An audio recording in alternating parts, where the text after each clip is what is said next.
Well, I just want to, because I'm older than you, throw in one correction. The silver sold at $50 an ounce in 1970. Yeah, nearly 1980, yeah, end of 1970, 1980. Um, Remember the Hunt brothers? You remember the stories? You know, the Hunt brothers were very, very rich heirs of who at one time was known as the richest man in the world, H.L. Hunt, a Texas oil man. And the Hunt brothers were devout fundamentalist Christians. And their reading of the Bible was that the Bible said that silver should be the equivalent of the price of gold. And they could read, they got out their Wall Street Journal and they could see, oh my God. So they didn't stop buying. And they had a lot of money and a lot of margin. So they just kept buying until in Chicago, in the pits, they changed the rules so that the Hunt brothers couldn't meet the margin calls anymore, even the Hunt brothers. And so the price of silver collapsed, totally collapsed. Horrible bear market. Um, but that was a long time ago. Silver has not gone back to that price except once since then. I own silver. In my view, it will eventually go there again. I'm not sure when. I'll have to watch your show to find out when. But I know that silver's going to go to new highs someday. Gold too, probably. But at the moment, I'm not buying gold. I am buying silver because silver, on a historic basis, is somewhat depressed. But both are going to do well because we're in a world where there are very few, if any, restraints on printing money anywhere. So be worried.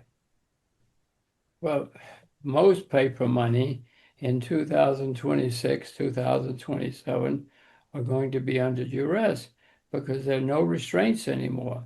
No central bank would stand up and say, we must have sound money. He'd lose his job that day before he finished his speech. And therein lies the problem. That's why I, anyway, own gold and silver, and I hope I'm smart enough to buy more if the opportunity arises. I don't like what I just said, Jimmy. I don't like it at all. But as I look out the window, those are the facts. Are you suggesting I should sell my silver and gold? I read the same newspapers you, all over the world, and everybody else. I don't see any reason to sell my silver and gold. Not yet, not from the newspapers I read anyway. And I know that many governments around the world think that they can do just about whatever they want.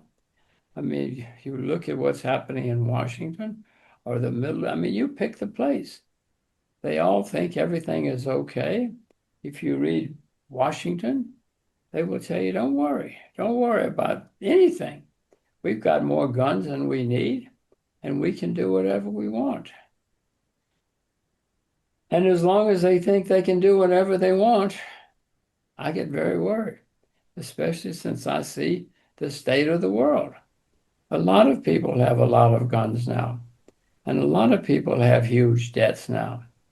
And markets think everything is great. When I look out the window, I see everybody's happy in Asia and everywhere. I repeat, when everybody's happy, somebody should ask questions.